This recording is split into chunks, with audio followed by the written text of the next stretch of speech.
It's time to write a research paper. You've thought about your topic and gathered many sources. So how do you actually present those sources in your paper? In this tutorial, you'll learn how to effectively incorporate sources into your research paper. You'll learn about how to structure your sources, include your own analysis, and use sources to support an argument. This tutorial focuses on how to incorporate sources into a research assignment at the college or university level. So how will learning how to incorporate sources into your paper help you?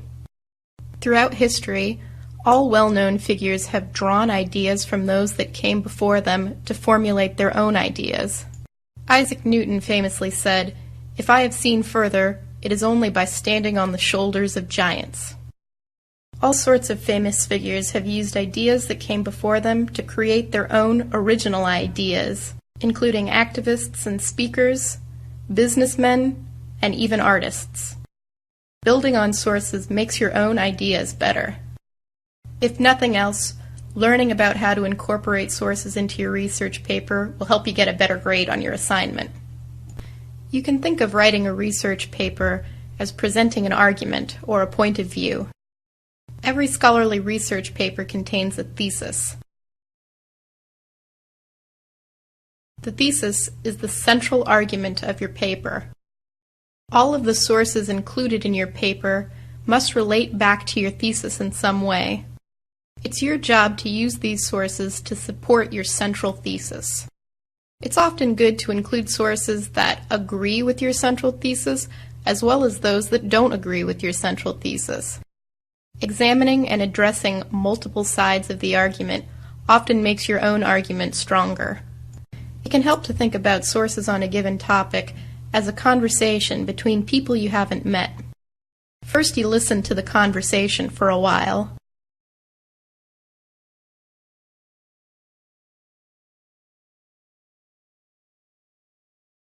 As you listen, you develop an understanding about the people that are participating in the conversation.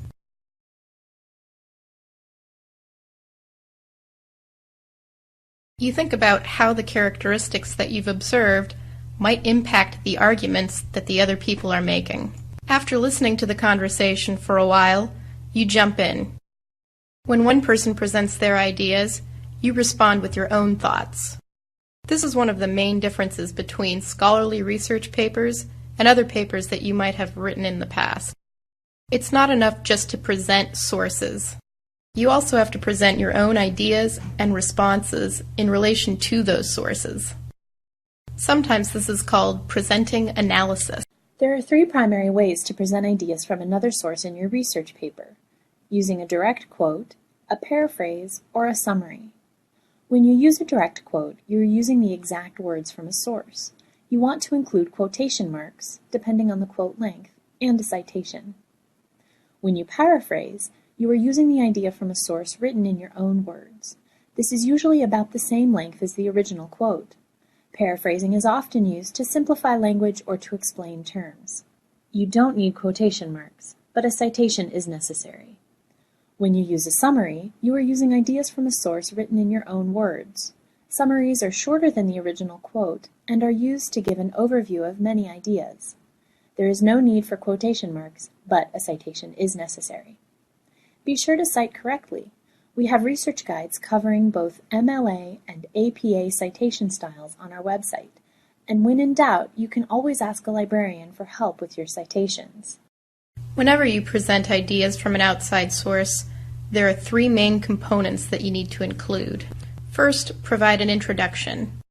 The introduction is a way for you to set up the information that you'll be presenting from the outside source. Next, you include the ideas from the source as either a direct quote, a paraphrase, or a summary. Make sure to always properly cite ideas from outside sources. Finally, include an analysis of the ideas that you've presented. An analysis will include your response, interpretations, or arguments in response to the idea from the outside source. Analysis is crucial for a good research paper. It's probably the most important step in this process, so don't forget it. Remember that ideas that you present from outside sources must always relate back to your central thesis in some way. Make sure that you clearly present how these outside ideas relate to your thesis in your analysis. Take a look at the example below. Notice that this example includes an introduction, a direct quote, and some analysis. Keep in mind that this is just a snippet of the analysis that would be necessary to include in a paper discussing this quote.